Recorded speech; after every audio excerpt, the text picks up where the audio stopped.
So it's all for play for still. I think so. Do you want to bet against us?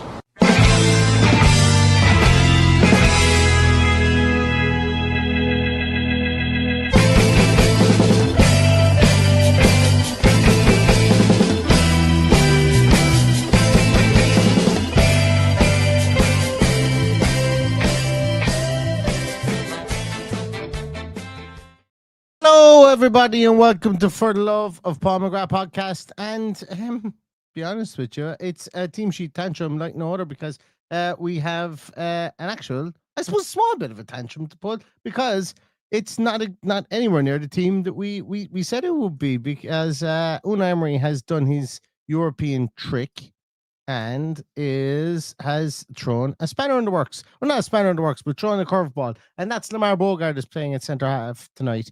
Not that it's a massive curveball or anything like that, but it's just not anything that we said might happen. And that's okay too, because obviously Unai Emery is the master at this, and we're only plebs here in Ireland, chancing our arm. But as we can see here, the team is Martinez in goals, Lindelof at right back, Bogart at centre half, Pau and Matson round out the back four. Tielemans and Onana in there. Good to see Onana back. Gassan, Rogers, and Sancho with Malin playing the number 9 position. Bizot, Oakley, so 2 goalkeepers on the bench. Cash, Konza, Barkley, McGinn, Garcia, Kamara, Digne, Elliott, the lesser seen Elliott, Buendia, and Watkins round out the bench as well. So he has got into his bag of tricks, Unai Emery. He has decided that he wants to rotate the team, and he has brought some names into the bench, namely Andres Garcia and Harvey Elliott are on the bench as well. So, look, I must say this is a strong team, and it's a team I think that they can go out and obviously win this game at home.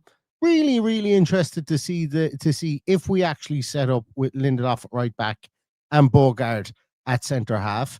You would have thought that the conventional wisdom would be to play Lindelof at centre half and Bogart at right back, but you know, it could be done in such a way that Ian Matson will ramp forward. It becomes a back three at that stage. Gassan goes right. Sancho kind of tucks in beside Rogers, and you've Matson playing in that more elevated left kind of wing back position there as well. Who knows? Either way, Aston Villa should have enough in this game today. There is no excuses based on that team. That's a very strong team, and it's a team that should be capable of going out and getting a result at home. Whether they do or not is another thing. I suppose when we look at that front four that Aston Villa have, there are question marks, I suppose, in 3 of those players, and potentially if people still feel that Rodgers needs to continually improve, then there's question marks over all 4 players there. Obviously, we've got Evan Gassan there, has been a functional player, but not the player we thought we were getting, I think, is fair to say. So when we signed him from Nice, you've got Jadon Sancho on the left-hand side, shown very few fits and starts, I suppose, since he's been with Aston Villa, but somebody who, you know, relishes a European night and has that directness about him that I hope we will get to see tonight. And then you've got Daniel Malin. You know, a lot of people ask, can he play in that front, in a front three? Is he able to play? Or sorry, can he play in that lone? He can play in a front three, no problem. Can he play in that lone nine as opposed to playing in the 3 behind the front man? And you know, he's got a pretty decent scoring record for Aston Villa when he's been played up there when he started. So you know, let's see him get in the goals today as well. So I think, yeah, absolutely he's worth his place there. And Dan Bardell mentioned as well, and we had heard something similar as well about Ollie Watkins having an injury that needs to be managed. So playing him here in this game is not something that I suppose I'm not surprised about, but he is on the bench should he be needed here. And I think the bench will be needed in this game. I think there will be minutes for McGinn, Kamara, Buendia, Barkley, because even though Unai Emery doesn't start with his full team, even in Europe, he likes to bring those guys on for 10, 15 minutes or 20 minutes at the end to see out games or to change the pace of games. But, you know, he does tend to bring on players. He does tend to bring on experienced players and roll players off as well as he needs to. So I would expect him to use his 4 or 5 subs today, no problem. And and be professional about this with regards to young boys today, because a win today, like, it's mad. They have 6 points, we've 9 points. We're in 6th place, I think. They're in 22nd. So the league isn't exactly, it's like a loss today and you find yourself, smack bang mid-table. The league, there's nobody running away with the league in this Europa League, and with Villa's loss to Go Ahead Eagles, we can't afford to drop more points here again to young boys. So a win tonight makes things an awful lot easier as we go into the next few fixtures against Basel, Fenerbahce, and then obviously on to Salzburg as well. So puts us on 12 points. Be highly unlikely that we wouldn't get through on that. But obviously the push towards the top 2 is what's needed to secure that home place, as we're always talking about that as well. So yeah, a couple of questions in the team. I suppose, as I say, with that 3 behind the striker, will it be Bogard centre half or will it be Bogard at right back position? Tielemans and Onana should be rock solid inside there as well. And, I don't want any passes to strikers, please, Emi Martinez. And please punch the ball if it's ricocheting around, or if the ball loops up in the area. Please punch the ball out and don't try and go and catch it if you can at all, please. Just a nice, solid, uneventful performance tonight would be absolutely brilliant for Aston Villa. Akin to what we had in the Champions League last year when we played them and had that good early start.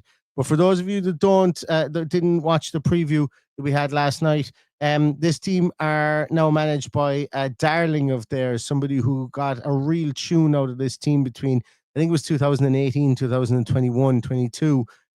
He won, I think he won 66 over 66% of his games with young boys at that stage, and they had a plus 157 goal difference. He's come back into the club after spells with Leverkusen and Mönchengladbach. He's a damn good manager. He's a respected manager, and they've gone back to him to get a tune out of this team who've kind of underperformed since he's left. Well, I won't say they've underperformed since he left because they got Champions League football, but you know what I mean. They have they've since they got Champions League football, they've kind of flattered to deceive. Europa League football for them this year after being in Champions League last year, much like ourselves. But obviously the power of the Swiss league wouldn't be anywhere near the Premier League, and with the influx of money that they would have had in the Champions League last year, how they choose to spend that, whether it be transfer wise or not, is obviously their prerogative. But it would be a huge injection of cash into a club like Young Boys of BERN, and they haven't really gone and strengthened massively in the well, they have, but you're not talking about any massive household names, and that's the way it has to be in Swiss football, and that's absolutely fine. That's not being elitist or anything, because they do have some good players in that team, and like Fastnacht, the striker, the Swiss striker, he's a handy player. And there's a midfielder as well, Lauper. I think he either be playing in midfield, and I think sometimes I've seen him play centre half, unless my eyes have deceived me. He's a decent player as well there. So these guys will be up for it. They're going to come. They're going to park the bus. I think early goals are going to be pivotal in this one for Aston Villa, just like they were in the Champions League game last year as well. Where are we? So I'm going to come to some of your comments here as well, guys. Justin France says Harvey is in the house. Oh, you've little faith. You know what? Dan Bradell made a great point as well today on one of his podcasts, where he said that the games don't count. The European games don't count towards Harvey Barnes' loan deal. Apparently, I don't know how true that is, but apparently that's the case. So I did not know that. And if that is not the case, well then, he will probably most likely come in and supplement that bench during European games, and that's nice to be able to have if it doesn't count towards European games. Dennis says, come on, Villa boys, teach them young boys a lesson. Andy Hilly says, fair few changes, sat at Villa Park waiting for the team warm up to begin. Good to see her there, nice and early, Andy. Stato says, up the Villa, big win tonight, and we will throw you directly into Stato's link after this as well. Just make sure that's all been set up here. So if you want to do watch along with Dale or AVFC Stato, as his pen name is want to be, you guys will be able to do that. All you got to do is stick here with us, and we'll throw you into his live stream directly after this. Boom, boom, boom. Just making sure that all that is set up correctly. Yeah, it is. Rest assured, everybody. Rest assured. I don't know why this podcast seems to be going out twice, but I don't know. Something says it's going out in portrait, but I have no idea how the hell that's happening. Anyway, back to this as well. More comments. Let's see here. Brendan Townsend says, strong squad. Elliot in the bench too. Absolutely. And Jake Aston Villa says, Bogart in the Conza role. Excited to see what he's learned. Me too. That one for me is the big question here. See how he performs there, because they are apparent to, if we can have him in there in that position and play similar to an Ezri Konsa, well, that's a massive boon for Aston Villa as they go forward. And as you're planning your defense and your transfer windows with regards to your defense going forward, I think that is well. Pete Bully asks, everyone else can't see the camera, is it just me? Can you guys see my camera? Can you guys see me? You guys see me? I don't know. I know there's something showing up with regards to being landscape or portrait, but I've absolutely no idea what the hell is going on there. So I do apologize if you guys can't see me in that orientation. I have no idea. No idea. We'll continue. We'll battle on anyway, as long as you can hear me. That's the main thing. Where else are we? Boom, boom, boom, boom. Paul Wolfenden says, hope it's McCoist on commentary and not that long blue nose. Jake Aston Villa says, with how defensive Gassan can be with his work rate and the right tracking back, I expect Maatsen to play very high tonight. Me too. Absolutely. I expect that Maatsen to be a massive outlet there. I expect Sancho and Rodgers to kind of play a bit more inverted and in behind Daniel Mann, and we'll see what it looks like tonight. We could be all wrong on it as well. So it's but it is interesting to see these wrinkles that he's beginning to throw in and test in this. David Adams says Bogart. David Dam, sorry, says Bogart seems solid regardless of where he plays. Such great young talent to have at our disposal. Absolutely.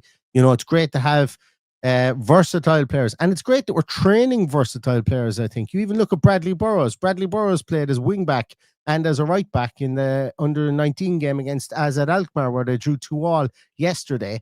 You know, and Bradley Burrows plays as a right winger normally. You know, so cross-training players, I think, is going to be very beneficial for clubs like Aston Villa, because that means that, you know, if you've got players capable of playing in 3 positions, well, then that means that your squad can be smaller, which means that you can invest in better players into a smaller squad and so on and so forth. And yes, I know one injury to one player takes out three positions, but you know, you wouldn't have everybody cross-trained. That's what I'm talking about. And that's something that I'm really, really interested in regards to squad building at the moment, and to see how Aston Villa can cross-train players if they want to continue to do that, and see what happens specifically. But the sample set with our young players is very small currently under Unai Emery.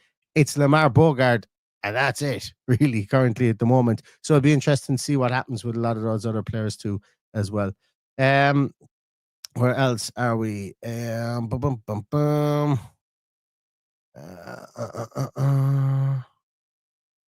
are we?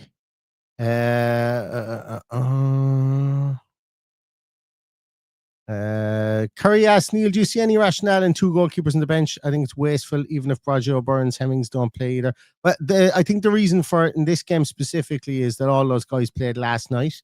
In fact, actually, Oakley didn't play last night, if I'm not mistaken. I think he was on the bench. Asamoah was in goals. I suppose it's a thing that a lot of managers do in Europe. I have no idea why. I think it's probably just to give a young goalkeeper an opportunity on the bench so that they get used to how to prepare. It's probably more for the mental side of it from a goalkeeper than from an outfield player. You know, a goalkeeper being sat on the bench specifically as a young player, you're going to have to do your time sitting on the bench at some stage, and, you know, being ready, then learning how to, stay ready to come into a game might be one of the reasons for it. It could be from the mental side of things, but I don't know is the answer. It's something that Unai Emery does. It's something that a few other managers do, but it's not massively common, obviously. But maybe it could have just been a case of, you know, that he didn't have the numbers, given the amount of players that maybe would have got those games, the Hemmings of the world, that Borland, TJ Carroll, Who else has been there? Braggio, they've been all called up into that first team bench this year, but they all played yesterday. They all played yesterday, so that could be a reason why. Where else are we? I'm going to just scroll down here again and see. Johnny says there's 2 feeds. The other one just shows. I have no idea what's going on with that other feed, so apologies. I have no idea. If you're watching this in portrait or something like that, is what I seem to see, because I just got a message there saying in portrait no one can see me, in landscape they can. So I have no idea what the hell is going on, none whatsoever. I do apologize. If you turn it to landscape, you can see me. I've got no idea what's going on there. I'll fix it for the next podcast. I'll look into settings and see if something. I know there was something called Mars that was turning on in my streaming software, but we'll figure it out anyway. We'll figure it out. Where else are we? Yeah, so Wellington says here we need to score early to draw them out of the bus park. I do agree, and I think that's what Villa will try and do. I really do think that's what Villa will try and do. I think we're going to get try and get as high as we can early, try and get overloads going early on. Obviously, I think that's probably one of the reasons why Onana is in there as well. Might mind the house a small bit more with Bogart and with Pau Torres to keep a small bit of mobility there. Or sorry, with Bogart being in there, should I say? Sorry, not Onana. Bogart can step out into midfield, let Tielemans or Bogart go, or Onana go forward, and you still have Lindelof and Pau Torres minding the house with the mobility of Bogart. Then obviously being in that 6th position, then if he just steps out and kind of plays that kind of libero position, if you want to call it. So that could be something that we see here, and I do think an early goal is pivotal in this one too. Right, so guys, because I've got some weird ghost stuff going on here, can you guys just pop in your score predictions, and I'm going to tie a bow on this one. Get everybody ready to pop into Stato's stream, and then you guys can go and watch this game, and we will be back again in the post-match. Don't worry, I'll have whatever's going on fixed. You'll be able to see us in the post-match, and we'll be back with that after this, hopefully talking about an Aston Villa win. So for those of you who didn't catch it, I'm going to go with an Aston Villa 2-0 win tonight. I think that I'm hoping that Jadon Sancho gets off the schneid and gets a goal, and I'm going to go with a defensive goal. I'm going to go with Ian Maatsen scoring a goal tonight. I don't know why, just cause. And that's what I think it's going to be. Aston Villa with a comfortable enough 2-0 win, and hopefully that is the case and keeps our good defensive record, I suppose, going, and also keeps our trudge up the table within the Europa League going as well, because the higher we finish, and specifically finishing in the top 2, is quite a carrot, I think, for this team as well. So hopefully that is the case. And coming to some of your scores now, I think a lot of people are thinking the same. Black Country Villain is saying 3-0.